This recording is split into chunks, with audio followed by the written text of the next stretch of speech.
Hello, मैं हूं करण बजाज और आज हम लोग उस एक प्रिंसिपल के बारे में बात करेंगे जो आपको हमेशा हेल्प करेगा राइट डिसीजंस लेने के लिए जब भी आप क्रॉस रोड्स पर हो।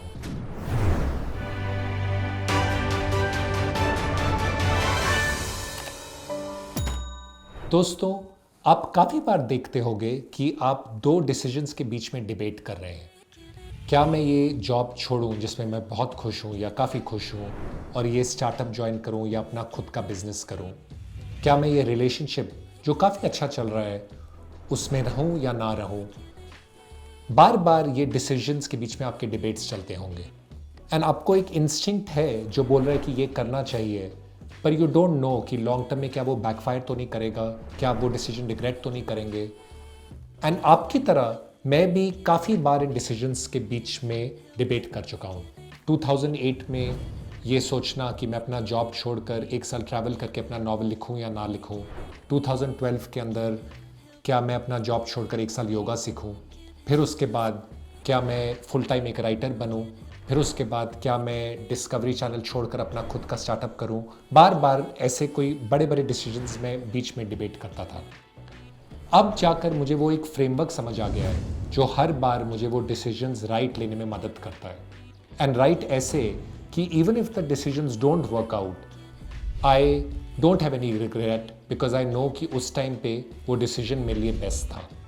एंड वो फ्रेमवर्क ये है कि always make decisions of growth, never make decisions of fear, worry, लोग क्या कहेंगे, आगे जाके क्या होगा। Always make decisions of growth. And मैंने ये देखा है कि लाइफ में सारे अगर मैं डिसीजंस काउंट करूँ तो really there are only two kinds of decisions. या तो डिसीजन ऑफ ग्रोथ होता है या फिर एक डिसीजन ऑफ फियर और वरी होता है। और हमेशा आपको ग्रोथ का डिसीजन लेना चाहिए क्योंकि लॉन्ग टर्म में वो हमेशा पे आउट करता है। तो अब मैं दो डिसीजंस का एग्जाम्पल लेता हूँ। एक जहाँ पर मैंने फ्रेमवर्क यूज़ करा और अच्छा डिसीजन लिया, दूसरा जहाँ पर मैंने कोई फ्रेमवर्क नहीं यूज़ करा और डिसीजन गलत लिया। तो पहला राइट डिसीजन, क्या मैं डिस्कवरी चैनल छोड़कर अपना स्टार्टअप लॉन्च करूं या ना करूं? उस टाइम पे ये डिसीजन मेरे लिए बहुत बड़ा था क्योंकि मेरे दो छोटे बच्चे थे जो स्कूल जाना स्टार्ट कर रहे थे, पेरेंट्स का एज बढ़ रहा था, हर जगह से एक्सपेंसेस बस बढ़ते ही जा रहे थे और वो सब छोड़कर मैं एक टेक कंपनी स्टार्ट कर रहा था। एंड जैसे कि आप जानते हैं टेक कंपनी का सक्सेस रेट सिर्फ 10% होता है। 90% केसेस में टेक कंपनी फेल होती है। तो क्या मैं 90% फेलियर का डिसीजन लूँ?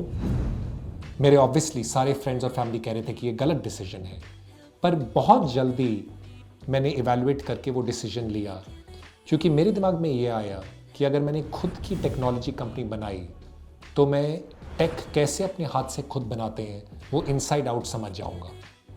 एंड वो लाइफ में सबसे इंपॉर्टेंट स्किल है।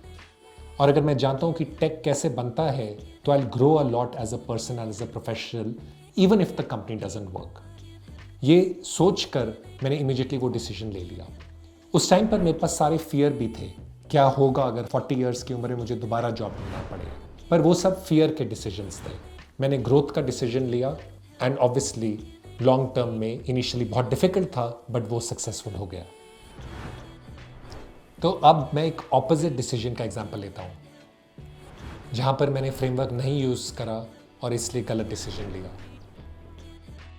2009 में मैं बॉस्टन कंसल्टिंग ग्रुप नाम की एक बहुत बेहतरीन मैनेजमेंट कंसल्टिंग में एम्प्लॉय था। कंपनी बहुत अच्छी थी, पर बहुत जल्दी मुझे समझ आ गया कि जो मैं वहाँ पर सीख रहा हूँ, एक्सेल एनालिसिस, रिटेल चैनल का बैकएंड, वो सब मेरे लॉन्ग टर्म गोल्स में मुझे हेल्प नहीं करेगा। मैं ये सोच रहा था कि क्विट करूँ, बट किसी रीज़न से मैं टिका रहा उधर क्योंकि मुझे बहुत फियर था अगर इतना जल्दी छोड़ दिया जॉब तो रेज्यूमे में क्या होगा, नए एम्प्लॉयर्स क्या कहेंगे, दोबारा जॉब मिलेगा या नहीं मिलेगा, लोग क्या कहेंगे। इन्हीं सब डर के वजह से मैं उस जॉब में कंटिन्यू करता रहा और मैंने ये देखा कि जो टाइम पीरियड मैंने वहाँ पे स्पेंड करा उसमें मेरा कोई पर्सनल और प्रोफेशनल ग्रोथ नहीं हुआ। प्रोफेशनल ग्रोथ मुझे पता था कि नहीं होगा, पर जब भी एक जॉब में नेगेटिविटी आती है तो वो पूरी लाइफ को इम्पैक्ट करती है और पर्सनली भी उस पीरियड में मेरा कोई ग्रोथ नहीं हुआ। तो आपने देखा दो टाइप के डिसीजंस थे। पहला डिसीजन अपनी खुद की कंपनी स्टार्ट करने का, खुद नया टेक्नोलॉजी सीखने का, वो ग्रोथ का डिसीजन था। एंड काफ़ी अप्स एंड डाउन्स के थ्रू जाना पड़ा, बट लॉन्ग टर्म में वो सक्सेसफुल हुआ। दूसरा डिसीजन फियर का डिसीजन, कि ये जॉब नहीं छोड़ूं क्योंकि मुझे डर है कि बाकी एम्प्लॉयर्स क्या कहेंगे, आगे क्या होगा। एंड वो डिसीजन एक फियर और वरी का डिसीजन था, वो लिया और सारा पर्सनल और प्रोफेशनल ग्रोथ बंद हो गया। तो हमेशा take decisions of growth. Short term में अप्स एंड डाउन्स के थ्रू जाना पड़ेगा, बट लॉन्ग टर्म में वो हमेशा सक्सेसफुल होते हैं।